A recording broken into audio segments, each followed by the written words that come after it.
crazy how no one has seen Char Aznable and Quattro in the same room before?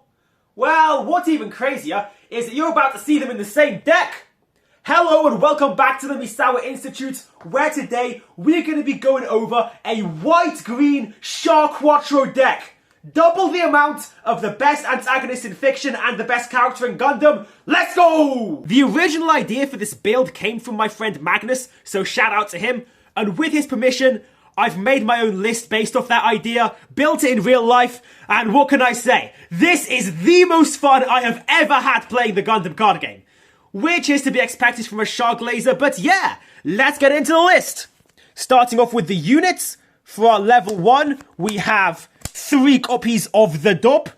This deck is extremely close to the ground, even by rush deck standards, and those first few turns basically decide the game for you. So being able to see what's up next is very much appreciated. On to our level 2s. Of course, this is a green deck. We have to play the best starter in the game. The Sniper Zaku, you know. Level 2, cost 1, and with its ability, damage 3. That's an EX base right off the board. And joining it is the other Zaku 2. It's not as good, but it is still an incredibly solid starter. And those are our level 2s, on to the level 3s. Of course, 4 copies of the Char Zaku that searches when it dies, and 4 copies of the Char Zaku that makes a new Char when it dies. Nothing much to say really. This is the heart and soul of the deck. Like, your main goal is to get one of these out and link it with either Char or Quattro, and then it's smooth sailings. And yeah, I absolutely love these cards. But they're not the only level 3s or the only Char links. We have 4 copies of the White Gundam. It doesn't have any cool abilities like the Zaku's, but what it does have is an extra health point, so it just sticks around for a bit longer, and just gives your Char and Quattro more opportunities to link.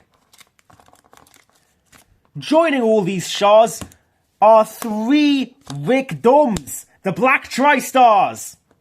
With the Chars focused on destroying your opponent's base, your opponents will have a chance to build up their army, or will they? Breach 2. With these guys, you can still kill your opponent's units, and also keep up the streak of just hitting them where it hurts. Those were all level 3s, onto the level 4s. 3 copies of Char's Gelgoog. Yes, it is another Char link, and this time, one that can resurrect him from the grave. This card is absolutely insane. You can cheat it out with the Zanzibar, which we'll get onto later. And also, you saw we have like a lot of level 1s, like if you draw this late in the game, it's still useful because you can just use it as cost for this one to get back Char. And joining the Gelgoog are 2 copies of the Rick Diaz Red. A signature Quattro link to get off Quattro's draw ability. And also, out of all of Quattro's links, this is the only one that has an ability that really suits this deck. Being able to rest your base minus the AP of an opponent's unit, usually a blocker. And those are all of our units. Onto the pilots. I know this is going to be very, very surprising, but we have 4 copies of Char Aznable and 4 copies of Palm Beach Castle. Sorry, I mean Quattro Bagina. The absolute GOAT himself. Quattro counts as Char, so he gets all of Char's links too. For reasons that have nothing to do with the lore, by the way. These 2 are completely separate people. Trust it, okay? And yeah, like I said earlier, if he does link to an AU unit, you get to like do a draw 1, discard 1 sort of thing. So this becomes even more handy. But the real important ability here is the regular Char having an AP +1 and high maneuver when he attacks. It's actually crazy. Blockers, eat your heart out. And these are our only pilots. Crazy stuff, huh? On to the commands. Yup, it's this guy again. You can't get rid of him. 2 copies of the Turning Point of History. Same logic as the Dop. It's a low to the ground deck. You're going to want to stack the deck. On to our level 2 commands. We have got 3 copies of Overflowing Affection. I am not a Gundam Seed fan, But I am a very big fan of drawing 2 and discarding 1 for just 1 cost and 2 level. And now 2 copies of Fortress Defense. I'm still waiting for my friend Archie to do a trade with me for this one. So shout out Archie, you're awesome. And yeah, this is the hidden boss of the deck. Because like I said, all the Chars, they gain attack, they high maneuver, it's all about destroying the base. And with the base wide open, deploying 2 Zaku tokens is absolutely devastating for your opponent.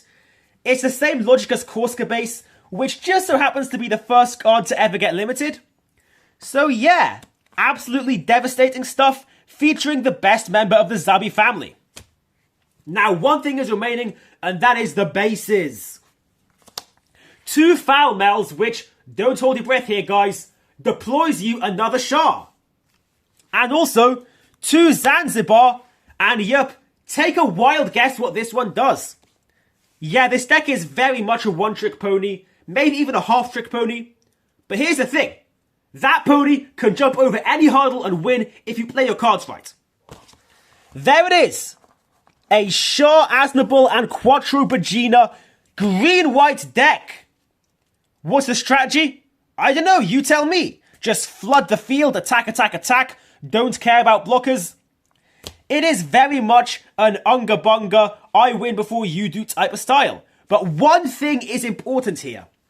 Because this deck has absolutely no top end, you're going to have to be very, aware of your cards in the first few hands.